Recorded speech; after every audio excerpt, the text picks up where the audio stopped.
Baiklah, sebelum kita menyaksikan video implementasi dari komitmen mutu, ada baiknya kita mengetahui dulu apa saja indikator dari komitmen mutu.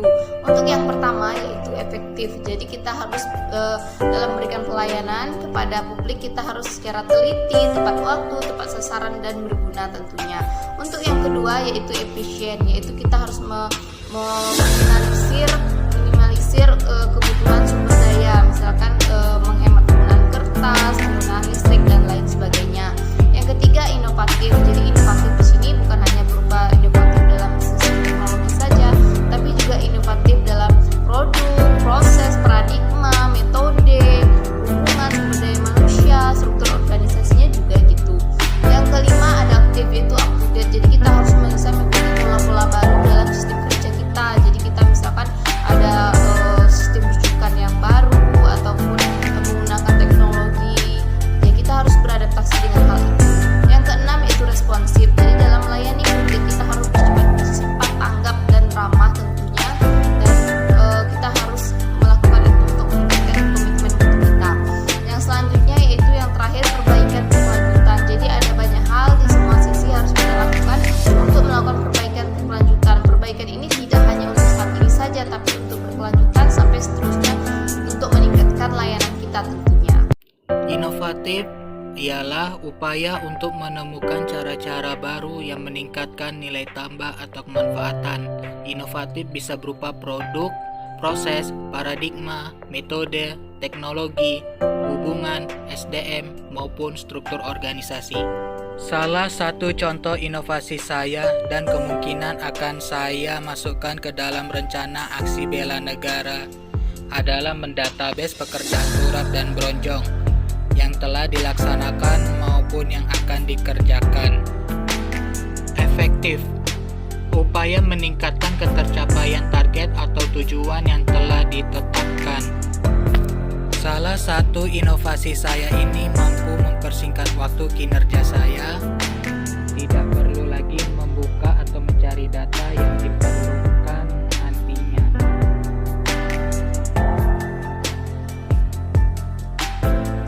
Efisiensi, upaya meningkatkan ketepatan penggunaan sumber daya sehingga tidak terjadi pemborosan. Salah satu efisiensi adalah penggunaan baku kertas yang sangat merugikan perpohonan.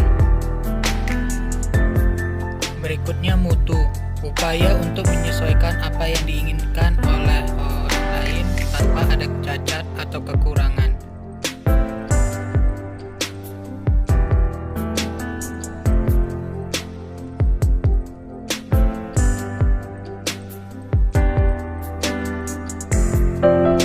Untuk komitmen mutu yang kelima adalah adaptif ataupun up to date, di mana di sini adalah upaya perubahan pola kerja yang lebih baik guna memenuhi tuntutan perubahan lingkungan kerja.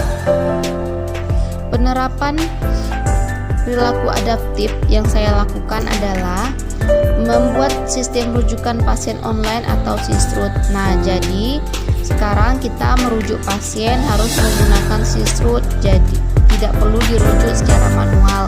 Setelah Sistrut kita diterima oleh rumah sakit tujuan, barulah kita bisa merujuk pasien. Selanjutnya adalah responsif atau tanggap dan ramah, yaitu membantu orang yang dia layani dan menyediakan layanan yang cepat. Selamat pagi Bu, oh iya, pagi hari ini ya, sama pasien. Baiklah, ini dapat nomor antrian 15 ya. Sekarang Ibu boleh menghubungi di depan sana. Nanti kalau nama yang saya panggil Ibu boleh langsung masuk ya. Ya, ada yang ditanyakan lagi. Terima kasih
Oke, kita selanjutnya ke anti korupsi. Apa itu anti korupsi? Anti korupsi adalah sikap dan perilaku kita yang menentang segala tindakan yang menguntungkan kita, orang lain, ataupun organisasi yang merugikan negara. Nah, apa saja indikator dari anti korupsi?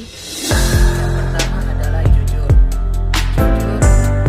dalam bertindak dan dalam bertugas, maka kita dapat respek dari masyarakat. Yang kedua, peduli dengan memiliki rasa empati dan simpati, kita dapat berkehidupan dalam kelompok. Ketiga, mandiri dengan keteguhan dan kemandirian dalam bekerja, kita tidak perlu bergantung pada orang lain. Yang keempat, disiplin, ketekunan dalam bekerja dan berbudaya yang baik, kita bisa mengaplikasikannya dalam bekerja. Yang kelima, tanggung jawab, kita siap bertanggung jawab dalam pekerjaan kita.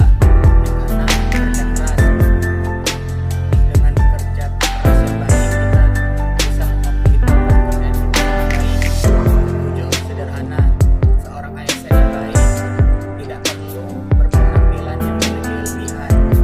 Yang kedelapan, berani, siap, berani melawan korupsi dan menentang perilaku tersebut. Yang sembilan, adil, kita harus bijaksana dan adil dalam mengambil keputusan.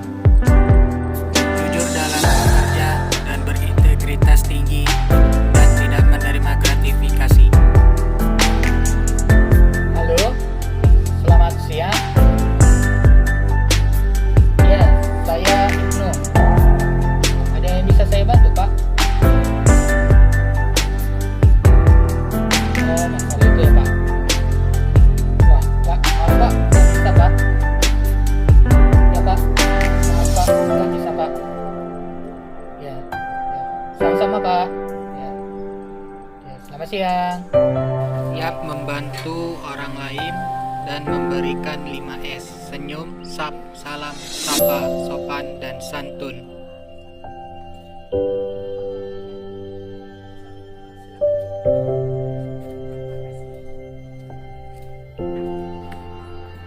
Kita sebagai ASN yang berkualitas harus bisa mandiri tanpa bergantung kepada orang lain.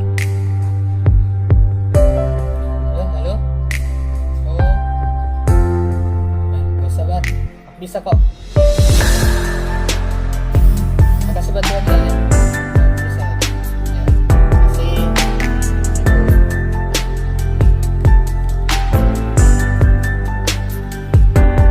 Jangan suka lalai, tapi harus disiplin dalam bertugas.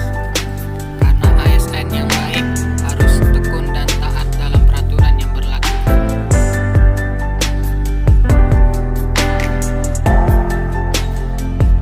Perilaku anti korupsi, tanggung jawab dan kerja keras.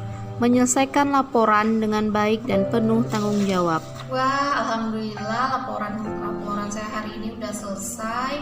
Sebenarnya masih ada waktu seminggu lagi sih, tapi saya berusaha untuk mengerjakan yang terbaik dan laporan saya sudah bagus nih.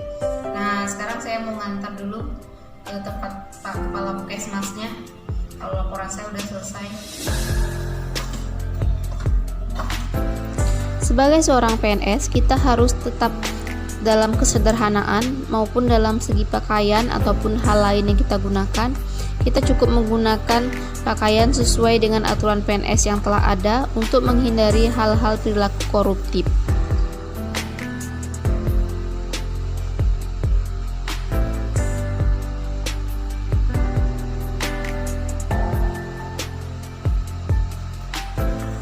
Kita harus berani menolak yang namanya suap ataupun gratifikasi dan dalam bentuk apapun itu. Ini urusan saya sudah selesai. Oh, udah ya. Jadi saya mau mengucapkan terima kasih. Oh, tidak Pak, tidak. Saya sudah berpelayanan dengan baik Pak, tidak terima bayaran. Bapak boleh untuk Bapak saya Pak ya. Iya Pak, sama-sama. tidak membeda-bedakan pasien, serta memberikan layanan secara adil dan merata.